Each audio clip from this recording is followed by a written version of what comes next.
Halo semua, selamat datang di channel Pisang 13 dan terima kasih sudah klik video ini.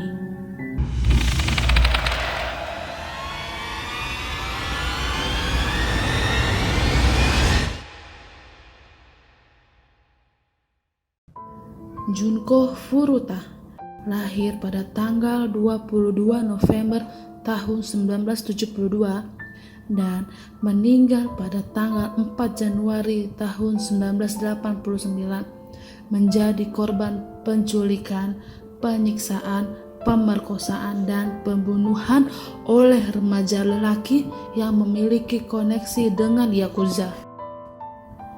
Junko Furuta merupakan gadis cantik asal Misato dan sangat populer di sekolahnya SMA Yashio Minami. Kasus ini terjadi pada akhir tahun 1980-an, dikenal dengan nama kasus pembunuhan gadis SMA terbungkus beton. Disebut demikian karena tubuh Furuta ditemukan dalam sebuah drum yang berisi ratusan liter semen. Kisah malam Furuta dimulai ketika seorang lelaki bernama Hiroshi Miyano yang punya reputasi sebagai tukang bully dan memiliki koneksi dengan Yakuza tertarik pada kecantikannya. Biasanya, Miyano dan kawan-kawan menyukai perempuan yang nakal, seperti suka minum alkohol, merokok, atau pakai narkoba, seperti yang mereka lakukan. Justru, anak baik-baik seperti Furuta akan direndahkan oleh geng seperti itu. Namun, suatu hari, Miyano membuat pengecualian. Dia sangat tertarik pada paras Furuta. Miyano menyatakan cinta kepada Furuta, tapi Furuta menolak dengan alasan dia sedang tak berminat pacaran. Selama ini semua siswa di sekolah mentaati kemauan Miyano, apalagi kalau bukan karena mereka takut pada teman-teman Yakuzanya Miyano. Miyano dan koneksi Yakuzanya pamer kekuasaan dengan cara menebar dan mengeksploitasi ketakutan orang lain. Sehingga penolakan dari Furuta membuat Miyano makin marah besar. Ketika malam hari, pukul 8.30 pada tanggal 25 November tahun 1988, Furuta pulang dari pekerjaan paruh waktunya dengan menaiki sepeda.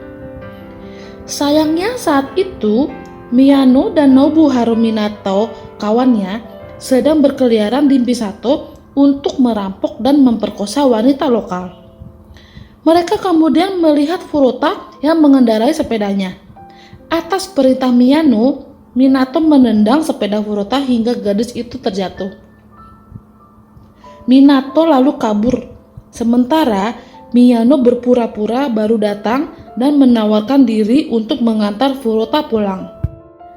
Furuta tak menolak, namun ternyata dia diarahkan ke sebuah bekas gudang yang tak jauh dari lokasi jatuh sepedanya. Miyano mulai melancarkan ancaman, memamerkan kekuasaan dengan kembali menyinggung koneksinya dengan Yakuza. Oleh Miyano, Furuta kemudian dibawa ke hotel dan menghubungi dua orang temannya, Zo Ogura dan Yasushi Watanabe. Minato menyusul dan keempatnya membawa Furuta ke rumah orang tua Minato di distrik Ayase Adachi. Miyano dan ketiga kawannya punya rekam jejak pemerkosaan terhadap perempuan secara beramai-ramai.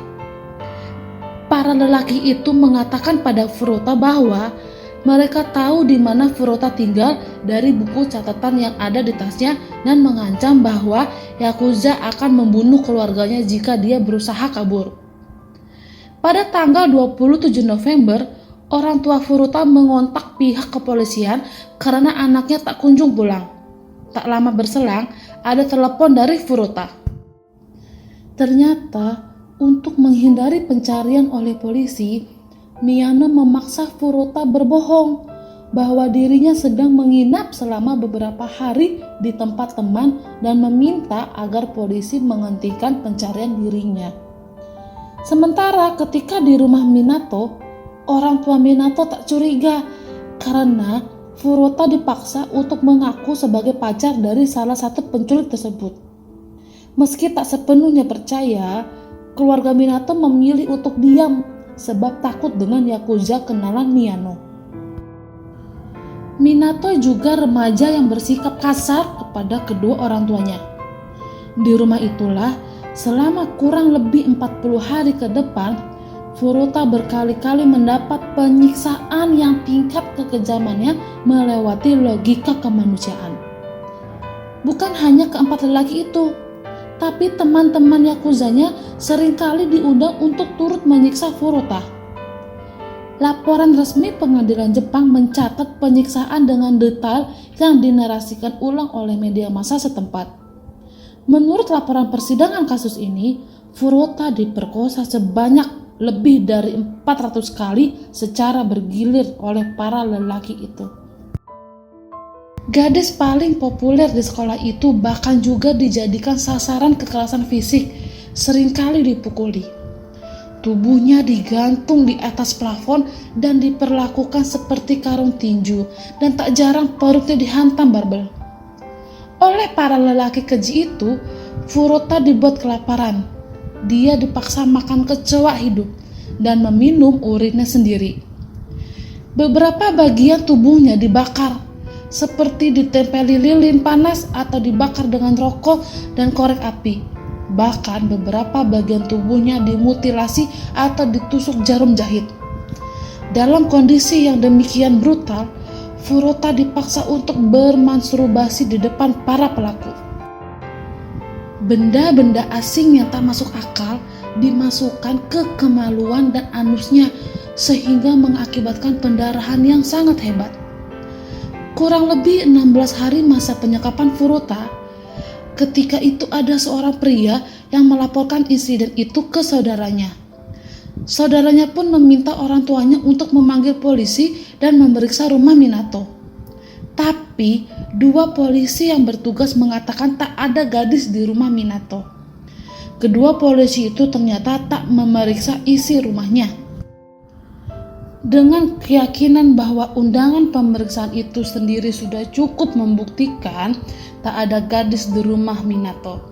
Tapi pada akhir kasus ini, kedua polisi tersebut dipecat karena tak menjalankan tugas sesuai prosedur. Pada Desember tahun 1988, setelah 1 bulan berada dalam penyekapan, Furuta mencoba menelepon pihak kepolisian. Upayanya gagal karena ketahuan oleh Miyano. Furuta kemudian dihukum, kakinya dibakar, sementara anusnya dimasuki botol besar, hingga mengalami pendarahan dan kejang-kejang. Pada saat itu, para pelaku mengira bahwa gadis itu hanya berpura-pura kejang, sehingga mereka membakarnya lagi. Furuta selamat dari semua siksaan itu yang membuatnya terus mengalami pemerkosaan dan siksaan lainnya. Furuta sampai meminta agar dirinya dibunuh saja supaya penderitaannya berakhir.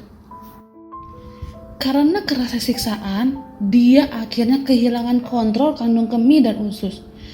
Oh iya, for your information ini guys, bagi orang yang sudah kehilangan kontrol kandung kemih, maka orang itu tidak dapat atau menahan lagi buang air kecil dan buang air besarnya. Furuta lalu dipukuli karena mengotori karpet. Dia juga tidak dapat makan atau minum, karena jika dia makan atau minum, dia akan muntah. Dan jika muntah, tentu dia akan dipukuli lagi karena itu. Memasuki Januari, penyiksaan demi penyiksaan membuat kondisi fisik Furuta berubah. Wajahnya membengkak dan luka-luka di sekujur tubuhnya mulai membusuk dan menghasilkan bau tidak sedap. Para pelaku kehilangan nafsu bejatnya dan sempat mencari korban lain untuk diperkosa, meski tidak disekap seperti Furuta. Pada tanggal 4 Januari tahun 1989, para pelaku melakukan siksaannya lagi. Mereka memukuli Furuta dengan barbel, menendang dan meninjunya, dan meletakkan 2 lilin pendek di kelopak matanya, membakarnya dengan lilin panas.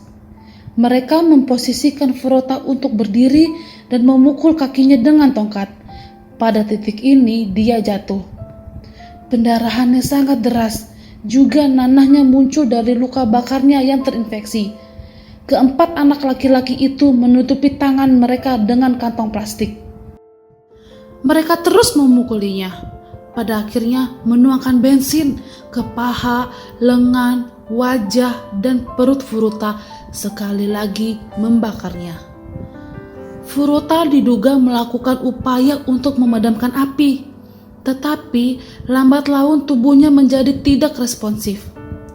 Furuta akhirnya meninggal setelah serangan yang berlangsung selama 2 jam pada hari itu. Takut tertangkap polisi, para pelaku kemudian membungkus tubuh Furuta dengan selimut, menempatkannya di drum bervolume 208 liter dan mengisinya dengan semen basah. Pada pukul 8 malam, mereka membawa drum ke sebuah daerah bernama Koto di Tokyo, kemudian membuangnya ke dalam truk semen. Beberapa pelaku ditangkap pada akhir Januari tahun 1989 atas kasus pemerkosaan gadis lainnya. Pada tanggal 29 Maret, setelah interogasi lebih lanjut, mereka mengakui kejahatan yang mereka lakukan terhadap Furuta dan menyeret pelaku lainnya. Drum berisi tubuh Furuta ditemukan keesokan harinya pada tanggal 30 Maret tahun 1989.